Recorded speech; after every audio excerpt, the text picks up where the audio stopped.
पुराने समय की बात है। एक राज्य में एक राजा था। किसी कारण से वह अन्य गांव में जाना चाहता था।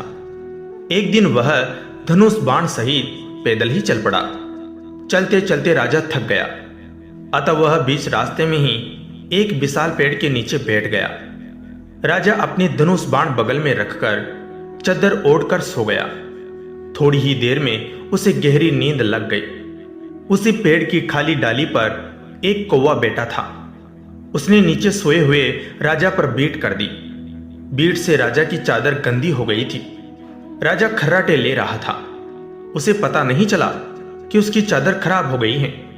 कुछ समय के पश्चात कौवा वहां से उड़कर चला गया और थोड़ी ही देर में एक हंस उड़ता हुआ आया।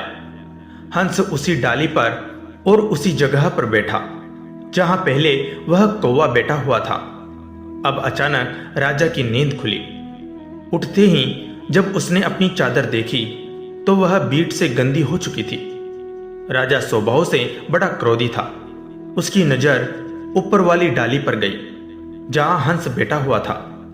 राजा ने समझा कि यह सब इसी हंस की ओछी हरकत है। इसी ने मेरी चादर गंदी की है। क्रोधी राजा ने आओ देखा न ताओ ऊपर बैठे हंस को अपना तीखा बाण चलाकर उसे घायल कर दिया। हंस बेचारा घायल होकर नीचे गिर पड़ा और तड़पने लगा। वह तड़पते हुए राजा से कहने लगा, अहम काको हतो राजन, हंसा ह निर्मला जलह, दुष्ट स्थान प्रभावेन जातो जन्म निरर्थक।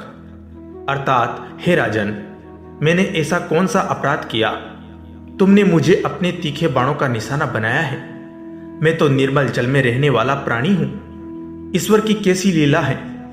सिर्फ एक बार कोई जैसे दुष्ट प्राणी की जगह पर बैठने मात्र से ही व्यर्थ में मेरे प्राण चले जा रहे हैं। फिर दुष्टों के साथ सदा रहने वालों का क्या हाल होता होगा। हंस ने प्राण छोड़ने से पूर्व कहा, हे राजन, दुष्टों की संगति नहीं करना, क्योंकि उनकी संगति का फल भी ऐसा ही होता है।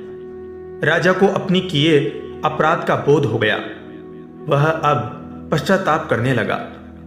दोस्तों, हमें दुष्टों की संगति में रहने से बचना चाहिए, क्योंकि दुष्ट प्रवृत्ति के लोगों की संगति का फल भी उनके जैसा ही होता है। साथ ही हमें किसी भी काम को करने से पहले अच्छे से सोच समझ लेना चाहिए। बिना सोचे विचारे कुछ भी काम नहीं करना चाहिए। आपको कहानी कैसी लगी, लाइक करें, चैनल को सब्सक्राइब करें। धन्यवाद दोस्तों।